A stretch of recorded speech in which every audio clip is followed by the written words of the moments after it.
पर जब गिरता है तो वो कलर इमिट करता है, जिसकी वजह से वो विजिबल हो जाता है। जैसे कि कोई सेक्सुअल असॉल्ट केस होता है या फिर किसी का रेप केस होता है, उसमें भी उस लेडीज़ के बॉडी पे जो कपड़े होते हैं उस पर जैसे सीमन स्पॉट होता है, वजाइनल फ्लूइड होता है एंड स्वेट स्पॉट होता है, वो प्रेजेंट तो होते हैं बट विजिबल नेकेड आई से हम लोग को देखा नहीं जाता सकता। तो इसके लिए भी जब उस पर यूवी लाइट जब पड़ती है तो वो विजिबल हो जाती है। वो लाइट एक फ्लोरोसेंट लाइट वो एमिट करती है, जिसकी वजह से वो विजिबल हो जाती है, तो वो भी एक कैप्चर कर सकता है। अब इसमें हम लोग ऐड करने वाले हैं लोकेशन ट्रैकिंग डिवाइस, जो कि एक किसी भी ऑब्जेक्ट की प्रॉपर लोकेशन क्या है उसका लोकेशन जो है किस एल्टीट्यूड पे किस एंगल पे है वो भी ये डिस्क्राइब कर देगा। मतलब कि मैं यहाँ से उठाया, कोई एविडेंस नहीं कि मैं यहीं से उठाया, पर जो लोकेशन ट्रैकिंग डिवाइस है वो बताएगा नहीं तुम यहीं से उठाए, इसका ये लोकेशन था, ये एल्टीट्यूड था। मतलब मैं यहाँ से उठा के यहाँ पे एविडेंस को टेम्पर नहीं कर सकता, बदल नहीं सकता। मेनली बहुत होता है कि जो चेन ऑफ कस्टडी होती है ना मेंटेन करने की, यहाँ से उठाया लैब में पहुँचा कि नहीं सैम्पलिंग के लिए, बहुत होता है बीच में हटा देते हैं। ये सब चीज़ इससे मेंटेन हो जाएगी। सारी जो एविडेंस वहाँ पे पड़ा है उसका proper location with evidence, photography videography रखता है, जिसकी वजह से वो मल्टीपल वर्क एक टाइम में कर सकता है। Mass disaster, high altitude area, dense forest, सभी जगह ये वर्कफुल है। कहीं एक आदमी मरता है तो वहाँ पे एक आदमी चला जाएगा तो चलेगा, लेकिन जहाँ 10 लोग मरे हैं वहाँ पे बहुत हमें मैन पावर चाहिए होता है, तो वहाँ पे ज़्यादा मैन पावर नहीं होता तो वो प्रॉब्लम होता है। इसकी वजह से हम ये ड्रोन इंट्रोड्यूस कर रहे हैं first time for the crime scene. यही कॉन्सेप्ट।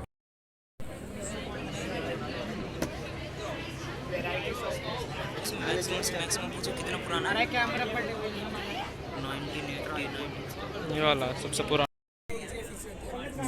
या तो इस डायरेक्शन में होते हैं, पर जो हमारा सोलर पैनल है वो रोटेशन से अगर सन लेफ्ट में जा रहा है तो ये लेफ्ट मूव करेगा, अगर सन राइट में जा रहा है तो राइट मूव करेगा। इसका मेन पर्पज़ ये है कि जो सनलाइट है ना प्रॉपर मैक्सिमम यूटिलाइज कर पाती है, इसकी रोटेशन होती है लॉन्गिट्यूडिनल ट्रांसवर्सल। जैसे रोटेट करेगा तो टरबाइन को एनर्जी सप्लाई करेगा एंड टरबाइन रोटेट बहुत इग्नोर करती है, उसी को हम पहनते ही नहीं है, उसी को कंट्रोल करने पहनते भी है तो कि हाँ चलान वगैरह ना कटे, इसलिए तो उसी को हमने कंट्रोल करने के लिए हमने ऐसा हेलमेट डिजाइन किया कि जब तक बाइक राइडर हेलमेट नहीं पहनेगा तब तक अपनी बाइक स्टार्ट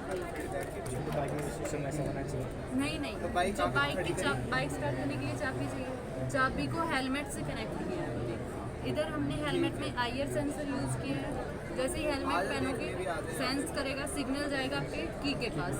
जैसे गाड़ियों की चाबी होती है बटन दबाने पे बाहर निकलती है, फ्लिप की जो होती है, वैसे बाइक की होगी, लेकिन इसमें हमने सेंसर यूज़ किया है। सेंस करते ही सिग्नल जाएगा, तभी आपकी की बाहर निकलेगी, तभी आप बाइक स्टार्ट करोगे।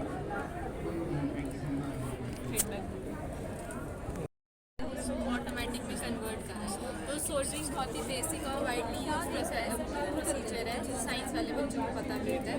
पीसीबी के ऊपर कंपोनेंट्स जब हम लगाते हैं तो सोल्डर आयरन को हीट अप करते हैं और जिस भी कंपोनेंट को लगाना होता है उसकी मेटल वायर को मेल्ट करते हैं और मेल्ट करके पीसीबी पे सोल्डर कर लेते हैं। अब उस मैनुअल प्रोसेस के ड्रॉबैक्स थे कि हमारा टेम्परेचर वेरिएशन बहुत ज़्यादा था, वेलोसिटी वेरिएशन बहुत ज़्यादा था और हाथ पे भी बर्न्स होते थे, और ज़्यादा टेम्परेचर की वजह से कभी कभी पीसी और कंपोनेंट दोनों ही बर्न हो जाते थे। तो हमने उन ड्रॉबैक्स को देखते हुए हमने इसे ऑटोमेटिक बनाया है। हमने यहाँ पे सोल्डर का हीटिंग एलिमेंट यूज़ करा है, मोटर यूज़ करी है, माइक्रो कंट्रोलर यूज़ करा है और हमने यहाँ पे ट्रांसफार्मर यूज़ करा है। ट्रांसफार्मर के अंदर जब फ्लक्स जनरेट होगा तो करंट जनरेट होगी। हमारे माइक्रो कंट्रोलर के अंदर 2 पिन्स हैं और 2 टेम्परेचर सेंसर्स हैं। जो 2 पिन्स हैं उसमें जब एक पिन के अंदर करंट जाएगा तो दूसरी पिन के अंदर एक वोल्टेज जनरेट होगी, उस वोल्टेज के इक्विवेलेंट एक टेम्परेचर जनरेट होगा। जितना टेम्परेचर हमें सेट करना है रिक्वायर्ड है, जब वो अटेन हो जाएगा तो हम लोग पीसीबी को डायरेक्ट सोल्डरिंग हेड के आगे प्लेस करेंगे और डायरेक्ट सोल्डरिंग करेंगे। इस ऑटोमेटिक प्रोसेस के एडवांटेजेस ये है कि हम यहाँ मोटर की हेल्प से स्पीड कंट्रोल कर सकते हैं, इसकी सोल्डरिंग वायर की लेंथ एडजस्ट कर सकते हैं, जितनी हमें रिक्वायर्ड है उतनी कर सकते हैं। हमने जो टेम्परेचर वेरिएशन थी वो भी ओवरकम कर लिया, वेलोसिटी वेरिएशन थी उसे भी ओवरकम कर लिया। एप्लीकेशन ये है कि हमारा टारगेट स्मॉल स्केल इंडस्ट्रीज और स्मॉल इलेक्ट्रीशियंस या फिर जो स्कूल या कॉलेज के स्टूडेंट्स हैं उनके लिए सोल्डरिंग प्रोसेस को बहुत ही बेसिक और बहुत ही ईजीली यूजेबल बना देता है। ये अपना ऑटोमेटिक वैक्यूम क्लीनिंग मशीन है, तो ये क्या करता है कि ऑब्स्टिकल्स को अवॉइड करता है और वैक्यूम से आपके घर को क्लीन करेगा। जैसे कि ये अपना वैक्यूम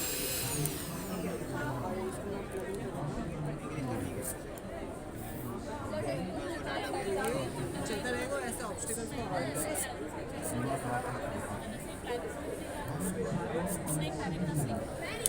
प्लस इसमें हमने गूगल असिस्टेंट दिया हुआ है और इसमें गैस सेंसर और स्मोक डिटेक्शन है, तो आपके घर में ऐसे कुछ स्मोक है या फिर कुछ गैस लीकेज है तो उसका भी नोटिफिकेशन आपके फ़ोन पे आ जाएगा।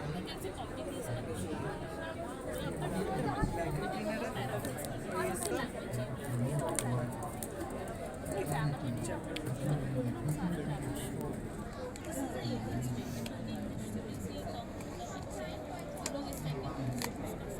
इस बैटरी को भी मैसेज स्वैप कर सकते हैं, इसे लगा सकते हैं। Thank you bro.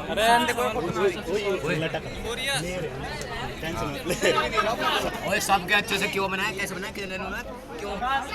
ये कह रही है दिख जाएगा। तू कर मैम को देखने दो उधर। हाँ